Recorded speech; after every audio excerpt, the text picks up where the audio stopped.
آج سے تقریباً 1500 سال پہلے جب عرب میں انسانیت ختم ہو چکی تھی، لوگ غلاموں کو حقیر سمجھتے تھے، چھوٹی بچیوں کو زندہ دفن کر دیا جاتا تھا اور بتوں کی پوجا عام تھی، یہاں تک کہ کعبہ میں بھی بت رکھے ہوئے تھے۔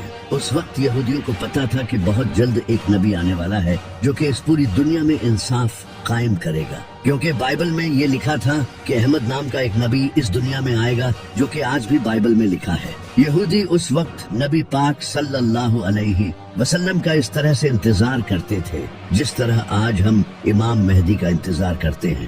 آخرکار 570 عیسوی کو نبی پاک صلی اللہ علیہ وسلم پیدا ہوئے اور اسی دن کعبہ میں رکھے سارے بت خود سے ٹوٹنے لگے، اور پارسیوں کے مندر میں لگی آگ جو کہ ہزاروں سالوں سے جل رہی تھی، جسے ایک بار بھی بجھنے نہیں دیا گیا، وہ بھی اچانک سے بجھ گئی۔ اور اسی طرح بہت سے معجزے ہوئے، کیونکہ یہ کفر کے زوال کا اعلان تھا۔ نبی پاک صلی اللہ علیہ وسلم بچپن سے ہی بہت سچے اور ایماندار انسان تھے۔ عرب کے لوگ نبی پاک صلی اللہ علیہ وسلم کی انہی خوبیوں سے بہت امپریس تھے، اور وہ نبی پاک صلی اللہ علیہ وسلم کی بہت عزت کرتے تھے۔ پھر نبی پاک صلی اللہ علیہ وسلم مکہ کی ایک عزت دار عورت حضرت خدیجہ رضی اللہ تعالی عنہا کی تجارت کا کام سنبھالنے لگے۔ حضرت خدیجہ رضی اللہ تعالی عنہا نبی پاک صلی اللہ علیہ وسلم کے نیک دل اور ایمانداری سے بہت متاثر ہوئی، اور انہوں نے نبی پاک صلی اللہ علیہ وسلم کو نکاح کا پیغام بھیجا۔ نبی پاک صلی اللہ علیہ وسلم نے اس پیغام کو قبول کیا اور حضرت خدیجہ رضی اللہ تعالی عنہا سے شادی کر لی۔ اس کے بعد نبی پاک صلی اللہ علیہ وسلم اپنی زندگی گزارنے لگے، لیکن جیسے ہی نبی پاک صلی اللہ علیہ وسلم 40 سال کی عمر میں پہنچے، آپ کا اس دنیا سے دل اٹھنے لگا اور آپ اکثر شہر سے دور غار میں عبادت کرنے جاتے تھے۔ پھر ایک دن نبی پاک صلی اللہ علیہ وسلم پر پہلی وحی نازل ہوئی۔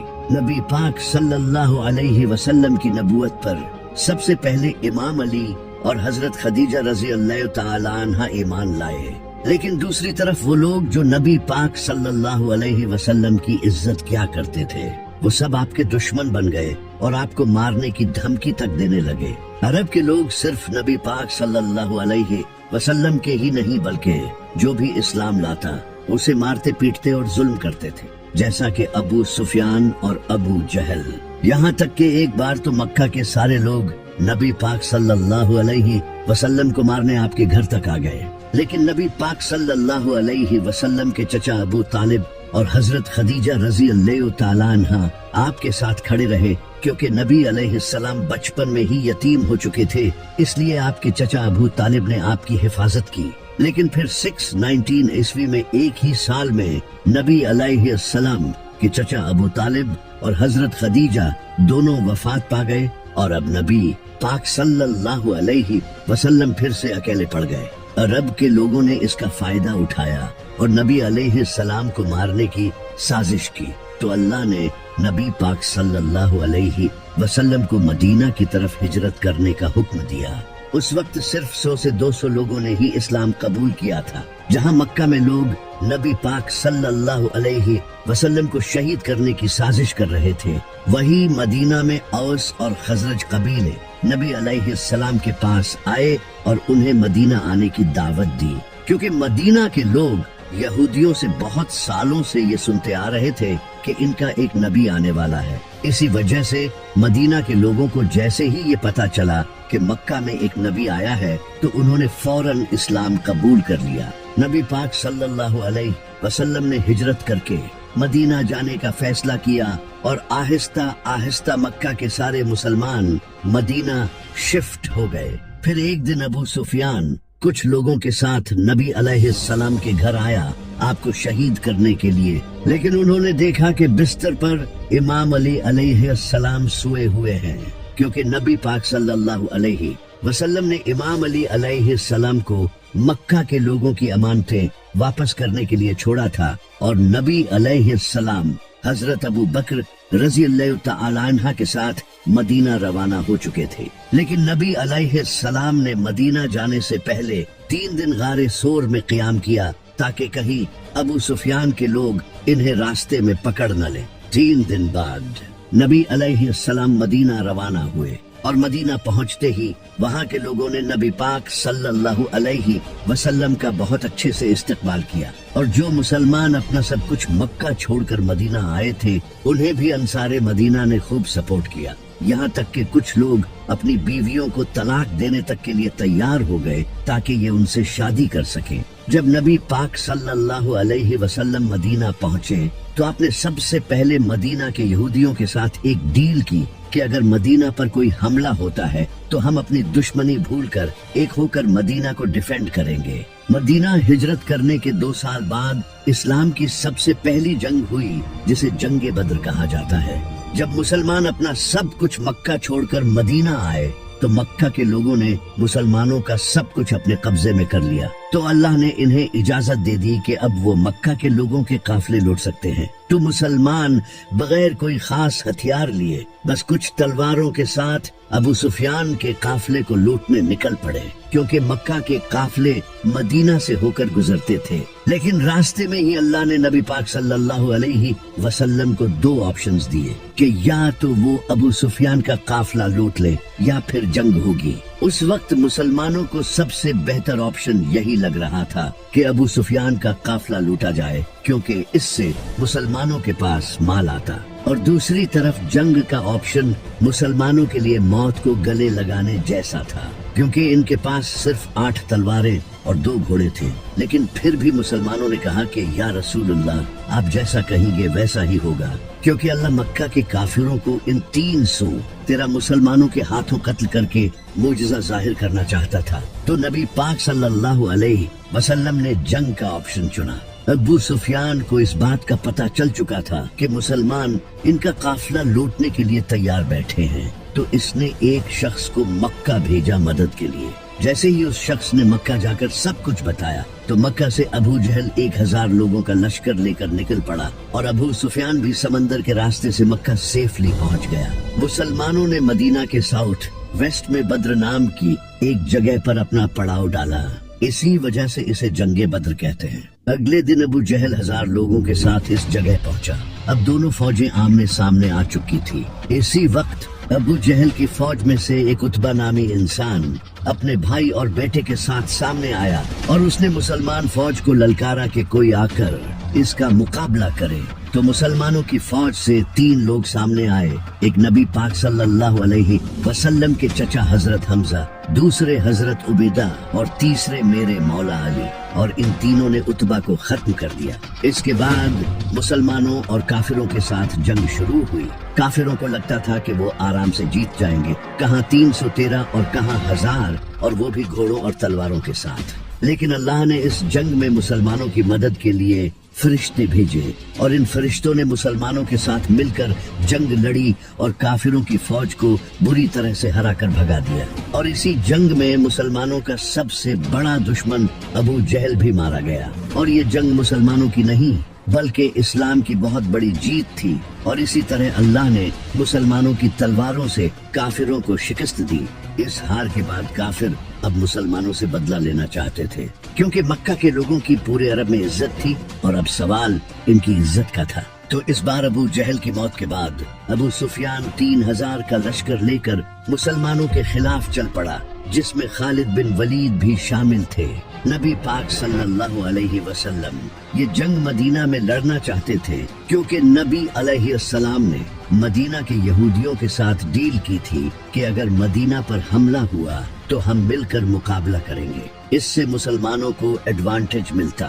لیکن میجورٹی صحابہ نے مدینہ کے باہر ریگستان میں جنگ لڑنے کا فیصلہ کیا، تو نبی پاک صلی اللہ علیہ وسلم نے ان کی بات مان لی، اور 1000 مسلمان 3000 کے مقابلے میں تھے، جہاں احد پہاڑ پر مسلمانوں کا ابو سفیان کے لشکر سے سامنا ہوا۔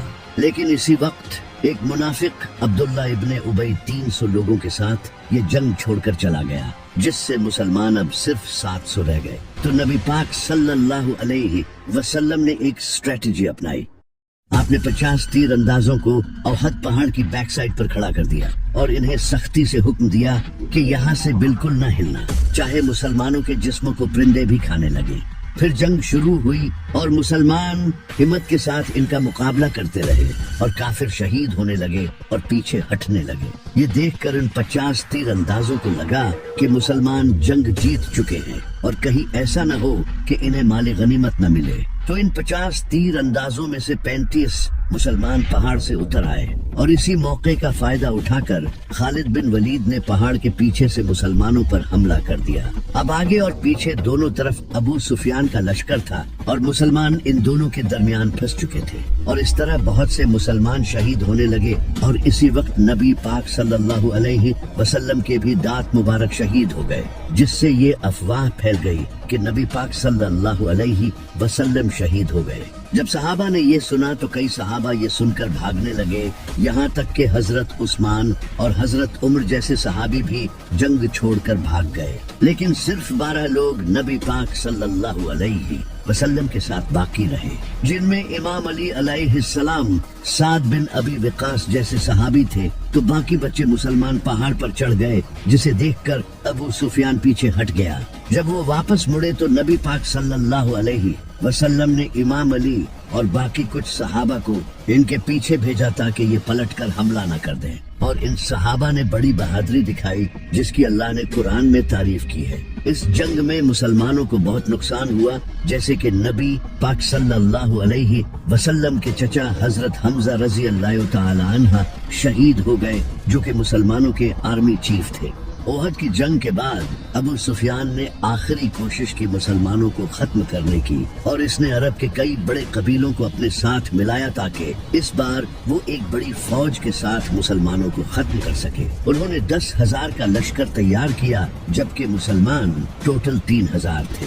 وہیں دوسری طرف نبی پاک صلی اللہ علیہ وسلم کو بھی اس بات کا پتہ چل چکا تھا کہ ان کے خلاف سازشیں ہو رہی ہیں، تو نبی علیہ السلام نے صحابہ سے اس بارے میں مشورہ کیا۔ تو ایک صحابی جو کہ پرشیا کو چھوڑ کر مدینہ آئے تھے، جن کا نام حضرت سلیمان فارسی تھا، انہوں نے نبی علیہ السلام کو بتایا کہ پرسیا میں ہم اپنے دشمنوں سے بچنے کے لیے خندق کھودتے ہیں، جس سے وہ ہم تک پہنچ نہیں سکتے، اور ہم ان پر تیروں کے ساتھ حملہ کرتے ہیں۔ تو نبی علیہ السلام کو یہ آپشن ٹھیک لگا، اور آپ نے مدینہ کے فرنٹ پر خندق کھودنے کا فیصلہ کیا، کیونکہ مدینہ باقی سبھی طرف سے پہاڑوں سے گھرا ہوا تھا۔ تو پھر مسلمانوں نے خندق کھودنا شروع کر دیا۔ یہ خندق کھودنا ہی مسلمانوں کے لیے ایک بہت مشکل کام تھا، کیونکہ مدینہ ایک پہاڑی علاقہ تھا، اور اس علاقے میں خندق کھودنا کوئی آسان کام نہیں، لیکن پھر بھی مسلمان پوری جان لگا کر خندق کھودتے رہے۔ خندق کھودتے وقت ایک ایسا پتھر آیا جو کہ حضرت سلمان فارسی رضی اللہ تعالی عنہ سے ٹوٹ نہیں رہا تھا،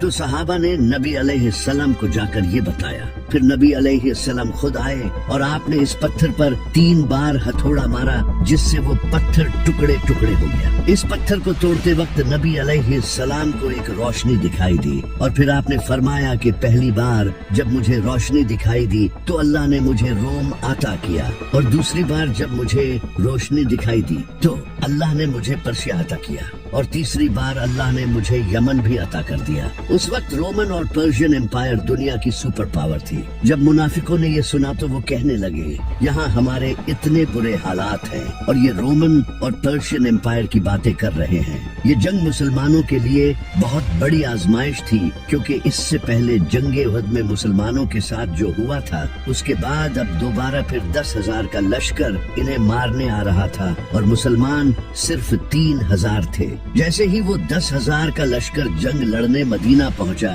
تو وہ اس خندق کو دیکھ کر حیران رہ گئے، کیونکہ انہیں اس بات کا بالکل بھی اندازہ نہیں تھا۔ ان کے پاس دوسرا کوئی آپشن نہیں تھا، تو انہوں نے خندق کے بالکل سامنے پڑاؤ ڈالا۔ لیکن ایک انسان ایسا تھا جس نے یہ خندق پار کر لی۔ اس کا نام تھا عمر بن عبد ود۔ یہ انسان ایک بہت بڑا جنگجو تھا، جس سے پورے عرب کے لوگ ڈرتے تھے، کیونکہ یہ 100 آدمیوں سے اکیلا لڑتا تھا۔ جیسے ہی یہ خندق پار کر کے مسلمانوں کے سامنے آیا، اس نے مسلمانوں کی پوری فوج کو چیلنج دیا کہ تم تو کہتے ہو کہ مرنے کے بعد ہم سیدھا جنت میں جائیں گے، تو آؤ میں تمہیں تمہاری جنت میں پہنچا دوں۔ لیکن اسے دیکھ کر 3,000 مسلمانوں میں کسی کی بھی ہمت نہیں ہوئی کہ وہ اس کے سامنے آ کر اس کا مقابلہ کر سکے، سوائے ایک 27 سال کے لڑکے کے جس کا نام تھا علی۔ जैसे ही इसने मुसलमानों को ललकारा तो इमाम अली अलैहि सलाम खड़े हुए और आपने नबी सल्लल्लाहु अलैहि वसल्लम से इजाजत मांगी, लेकिन नबी सल्लल्लाहु अलैहि वसल्लम ने इमाम अली अलैहि सलाम को बैठा दिया। इसने दोबारा फिर ललकारा, लेकिन कोई खड़ा नहीं हुआ सिवाय इमाम अली के। लेकिन नबी अलैहि सलाम ने दोबारा फिर इमाम अली अलैहि सलाम को बैठा दिया। तीसरी बार जब इसने दोबारा फिर ललकारा तो नबी अलैहि सलाम ने इमाम अली अलैहि सलाम को रवाना किया। एक तरफ अरब का मशहूर जंगजू जिसके पास सालों का जंगी एक्सपीरियंस था, और दूसरी तरफ एक 27 साल का लड़का। जैसे ही इमाम अली अलैहि सलाम इसके सामने गए तो अमर बिन अब्दे वद ने इमाम अली अलैहि सलाम को पहचान लिया, क्योंकि इमाम अली के वालिद अबू तालिब इसके बड़े अच्छे दोस्त थे। तो इसने इमाम अली से कहा कि मैं तुझसे नहीं लड़ सकता, किसी और को भेज। लेकिन इमाम अली अलैहि सलाम ने कहा कि मैं तो तुझसे लड़ना चाहता हूँ। फिर इसने इमाम अली अलैहि सलाम से कहा कि मैं अपने हर मुखालिफ को 3 ख्वाहिशों का इजहार करने का मौका देता हूँ। तो इमाम अली अलैहि सलाम ने कहा कि मेरी पहली ख्वाहिश तो ये है कि तुम मुसलमान हो जाओ, और दूसरी ख्वाहिश ये है कि तुम ये जंग छोड़कर वापस चले जाओ, और तीसरी ख्वाहिश ये है कि तुम मेरा मुकाबला करो। इस बात पर उसे गुस्सा आया और वो तेजी से इमाम अली की तरफ हमला करने बढ़ा। तो मेरे मौला अली ने एक ही वार में इसे खत्म कर दिया। ये देखकर सब हैरान रह गए, क्योंकि ये किसी मोज़े से कम नहीं था। उसके बाद काफिरों ने दोबारा खंदक पार करने की हिम्मत नहीं की। फिर अल्लाह ने तेज आंधी चलाई, जिससे काफिरों के खेमे उड़ गए और इन्हें बहुत नुकसान हुआ। लेकिन काफिरों ने एक नई चाल चली। उन्होंने मदीना में मौजूद यहूदियों को अपने साथ कर लिया और इनसे मदीना में दाखिल होने का रास्ता मांगा, जबकि इन यहूदियों ने मुसलमानों के साथ डील की हुई थी। फिर भी उन्होंने गद्दारी कर दी और इस तरह मुसलमान फंस गए, और अब इन्हें अपनी मौत सामने नजर आने लगी, क्योंकि मदीना में मुसलमानों की फैमिलीज भी थी। अब सिर्फ उनकी ही नहीं बल्कि उनकी फैमिलीज की जान भी खतरे में आ चुकी थी। उसी वक्त अल्लाह ने अपना एक और मुजज़ा कर दिखाया। एक इंसान जिसका नाम नुआइम बिन मसऊद था, उसने इस्लाम कबूल कर लिया और वो नबी पाक सल्लल्लाहु अलैहि वसल्लम के पास आया। उसने नबी पाक सल्लल्लाहु अलैहि वसल्लम से कहा कि मैंने इस्लाम कबूल कर लिया है, लेकिन ये बात किसी को भी नहीं पता। उसने अपना एक प्लान नबी सल्लल्लाहु अलैहि वसल्लम के सामने रखा और आपने उसे इसकी इजाजत दे दी। फिर वो सीधा यहूदियों के पास गया और उनका ब्रेन वॉश किया। उसने यहूदियों से कहा कि अगर ये जंग न हुई तो मक्का के लोग तुम्हें छोड़कर भाग जाएंगे, फिर तुम्हारी मौत पक्की है। अगर तुम्हें मुझ पर यकीन नहीं तो इनसे ट्रस्ट के तौर पर इनके 8 सरदार मांगो। इसके बाद वो सीधा काफिरों के पास गया और उनसे कहा कि मदीना के यहूदी मोहम्मद के साथ मिले हुए हैं और वो मोहम्मद को अपना ट्रस्ट शो करने के लिए तुमसे तुम्हारे 8 सरदार मांगेंगे। तो जैसे ही यहूदियों ने इनके 8 सरदार मांगे तो इन्होंने साफ इनकार कर दिया। इससे इनकी डील टूट गई। अब काफिर फिर से अकेले पड़ गए थे और आंधी की वजह से उन्हें काफी माली नुकसान हुआ और उनका खाना भी खत्म हो गया। फिर वो वापस चले गए। इनके जाने के बाद नबी अलैहि सलाम अपनी ज़रा उतारने लगे। इतने में ही हजरत जिब्राइल आपके पास आए और आपसे फरमाया, या रसूलुल्लाह, अभी यहूदियों से बदला बाकी है। तो नबी अलैहि सलाम ने इमाम अली अलैहि सलाम की क़ियादत में एक फौज रवाना की और फरमाया कि असर की नमाज हम वही पढ़ेंगे। वहाँ पहुंचकर यहूदियों ने नबी अलैहि सलाम से कहा, हमें आपका फैसला कबूल नहीं, आप हमारे साथ जो चाहते हो वो करो, लेकिन हमारा फैसला साद बिन मुआज रज़ी अल्लाह ताला अन्हा से कराओ, क्योंकि साद बिन मुआज को वो जानते थे। तो साद बिन मुआज ने उन्हीं यहूदियों की किताब तौरात से फैसला किया, क्योंकि तौरात में गद्दारी की सजा मौत है। इस वजह से फिर हजारों यहूदियों को कत्ल कर दिया गया, सिवाय उनके बच्चों और औरतों के, आज नॉन मुस्लिम्स। इस इंसिडेंट को मुसलमानों के खिलाफ यूज करते हैं और नबी अलैहिस्सलाम के कैरेक्टर पर उंगली उठाते हैं, जबकि यही कानून आज पूरी दुनिया में फॉलो किया जाता है। खंदक की जंग में जब अबू सुफियान अपना लश्कर लेकर चला गया था तो नबी अलैहिस्सलाम ने फरमाया था कि अब मुशरकीन अरब आज के बाद तुम पर हमला नहीं करेंगे, अब तुम उन पर हमला करोगे। एक रात अल्लाह ने नबी अलैहिस्सलाम को ख्वाब के जरिए उम्रा करने का हुक्म दिया। तो नबी अलैहिस्सलाम तकरीबन 1500 सहाबा के साथ मक्का उम्रा करने के लिए चले गए। जब अरब के मुशरकीन को इसका पता चला तो उन्हें लगा कि ये हम पर हमला करने आ रहे हैं, तो उन्होंने खालिद बिन वलीद को जासूसी करने भेजा। खालिद बिन वलीद ने वापस आकर इन्हें बताया कि वो तो सिर्फ उम्रा करने आए हैं। तो अबू सुफियान ने कहा कि हम मक्का के सरदार हैं, हमारी इजाजत के बगैर वो उम्रा कैसे कर सकते हैं। इसलिए इन्होंने मुसलमानों को उम्रा करने से रोक दिया और एक शख्स जिसका नाम उर्वा बिन मसूद था, इसे नबी अलैहिस्सलाम के पास धमकाने के लिए भेजा।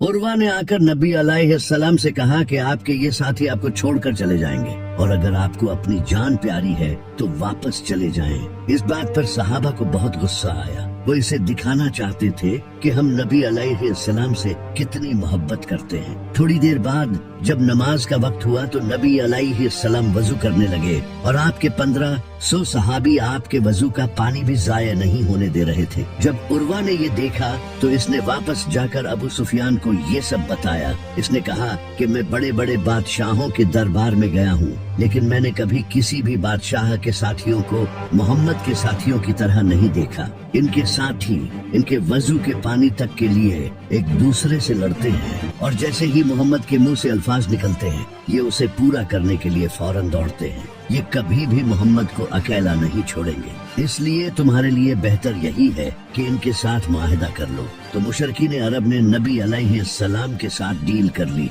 इस डील में कुछ शर्तें तय हुई। पहली शर्त यह कि अगर कोई शख्स मक्का छोड़कर मदीना जाएगा तो उसे वापस करना होगा, लेकिन अगर कोई शख्स मदीना छोड़कर मक्का आएगा तो उसे वापस नहीं किया जाएगा और मुसलमान इस साल नहीं बल्कि अगले साल से उम्रा कर सकते हैं और 10 साल के लिए अब कोई जंग नहीं होगी। इस डील में सारी शर्तें मुशरिकीन के हक में थी और मुसलमानों के हक में कोई शर्त भी नहीं थी। इसी वजह से नबी अलैहिस्सलाम के सहाबा ने ये डील करने से आपको रोका, लेकिन नबी अलैहिस्सलाम ने फिर भी ये डील कर ली। लेकिन कमाल ये हुआ कि जिस शख्स ने ये मुआहिदा लिखा था इसका अपना बेटा नबी अलैहिस्सलाम के पास इस्लाम कबूल करके आ गया और आपसे कहा कि मुझे इन काफिरों के पास मत भेजे। नबी अलैहिस्सलाम ने बहुत कोशिश की लेकिन मुआहिदा हो चुका था, इसी वजह से उसे वापस भेजना पड़ा। लेकिन कुछ टाइम बाद एक शख्स मदीना आया जिसका नाम अबू बसीर था, लेकिन नबी अलैहिस्सलाम ने मुआहिदे के तहत इसे भी वापस भेज दिया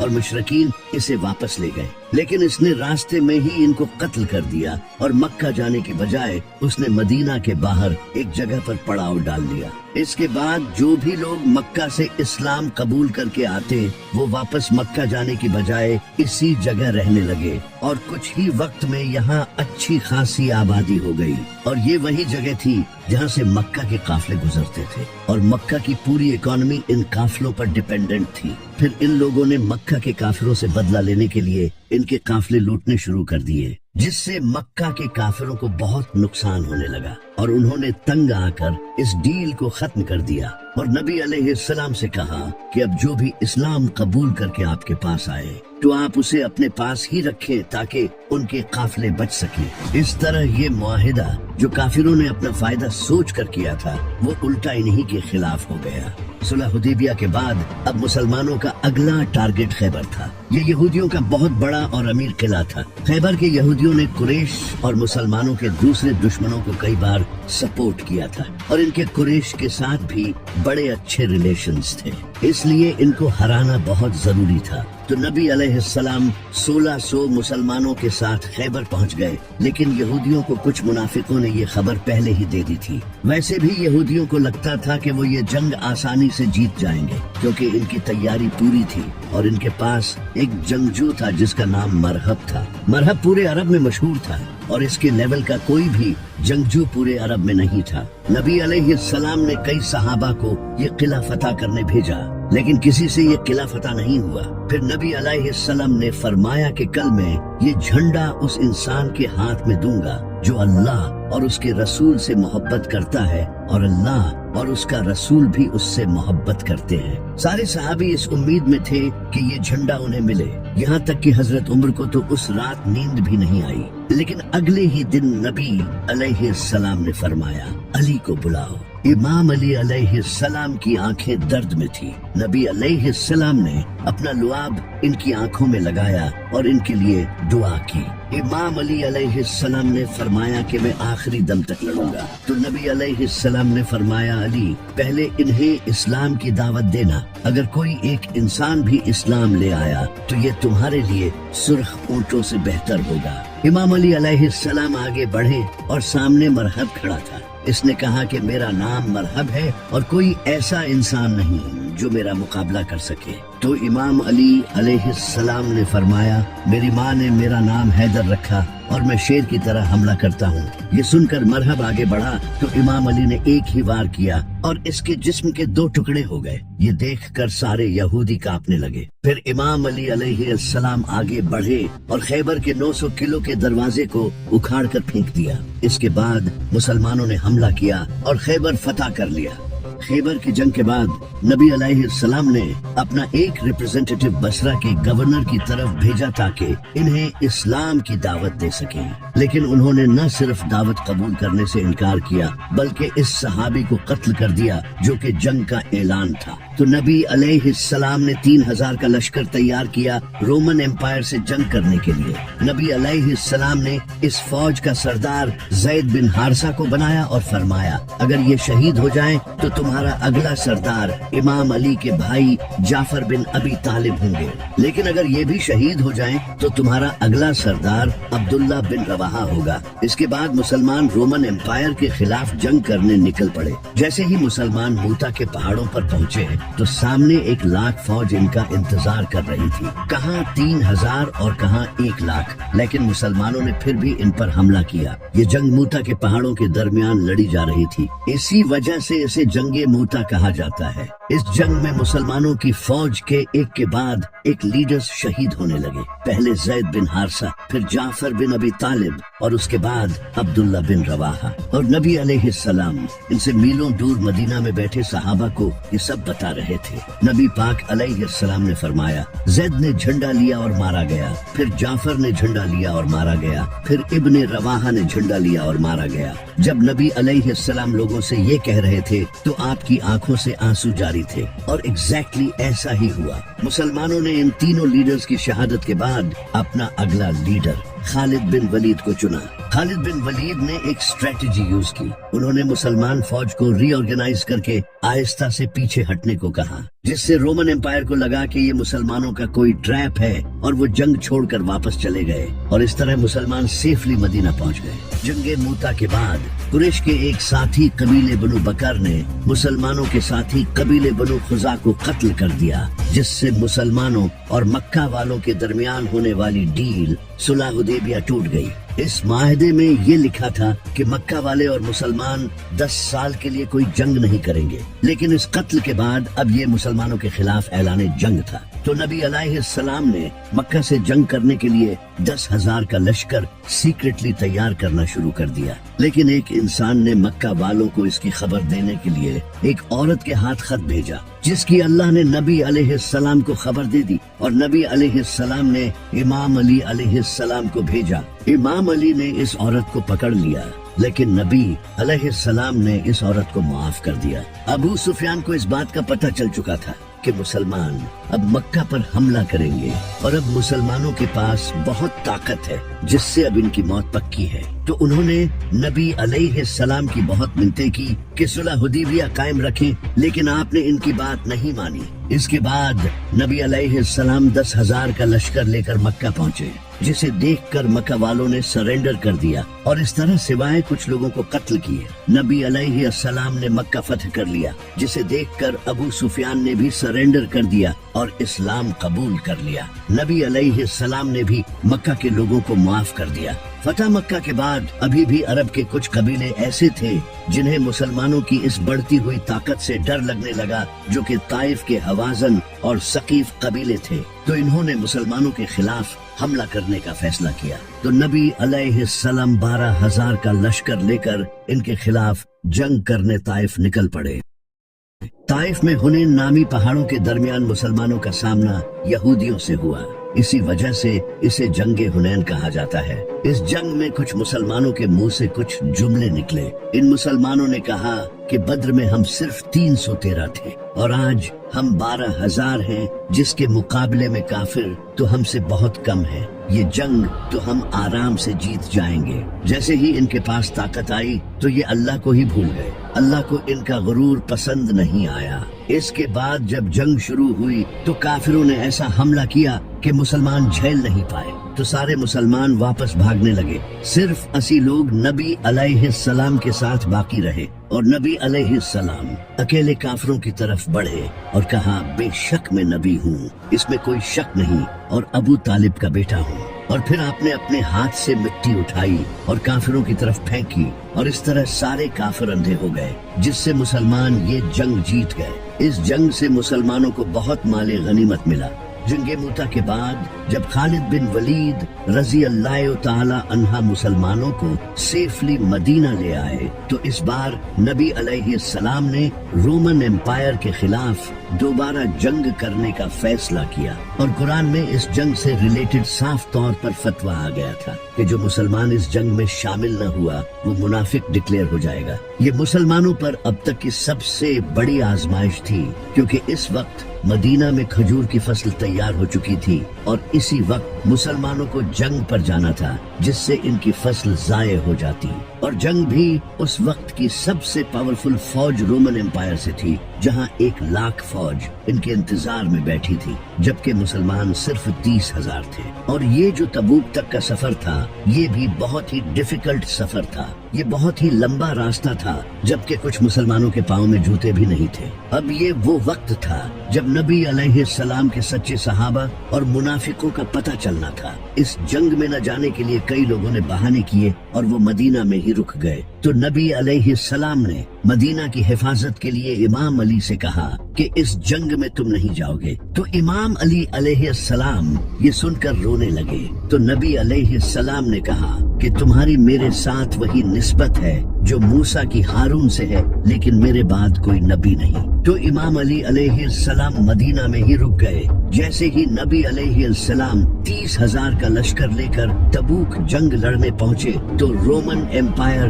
मुसलमानों की इतनी बड़ी फौज देखकर भाग गई। ये अल्लाह की तरफ से एक मोजज़ा था और मुसलमानों के लिए आजमाइश थी। नबी अलैहिस्सलाम 40 दिन तक तबूक पर ठहरे रहे। वहाँ रोमन एम्पायर के आसपास के कई कबीलों ने आकर नबी अलैहिस्सलाम के साथ डील कर ली। फिर जैसे ही नबी अलैहिस्सलाम तबूक से वापस लौट रहे थे, तो 14 ऐसे मुनाफिक थे जो सिर्फ इसलिए आए थे ताकि वो नबी अलैहिस्सलाम को शहीद कर सके। इन लोगों ने एक तंग घाटी में नबी अलैहिस्सलाम पर हमला कर दिया, लेकिन अमार इब्ने यासिर और हुज़ैफा बिन यमान ने आप सल्लल्लाहु अलैहि वसल्लम की हिफाजत की। इन 14 मुनाफिकों ने अपने मुंह पर कपड़ा लपेट रखा था। इसके बाद नबी अलैहिस्सलाम ने हजरत हुज़ैफा बिन यमान रज़ी अल्लाह ताला अन्हा को इन 14 मुनाफिकों के नाम बताए, और ये नबी अलैहिस्सलाम और हुज़ैफा बिन यमान रज़ी अल्लाह ताला अन्हा के दरमियान एक राज था। वही मदीना में मौजूद मुनाफिकों ने अपनी एक अलग मस्जिद बना ली, क्योंकि उन्हें लगा कि नबी अलैहिस्सलाम अब जिंदा वापस नहीं लौटेंगे और हम इस्लाम के सरदार बन जाएंगे। लेकिन जैसे ही नबी अलैहिस्सलाम वापस आए, आपने फौरन अल्लाह के कहने पर इस मस्जिद को तोड़ दिया। इस जंग के बाद अब इस्लाम एक ग्लोबल पावर बन चुका था, लेकिन ये नबी अलैहिस्सलाम की जिंदगी की आखिरी जंग थी। इसके बाद आप सल्लल्लाहु अलैहि वसल्लम वफात पा गए और यहीं से इस्लाम का सबसे कंट्रोवर्शियल पीरियड शुरू हुआ।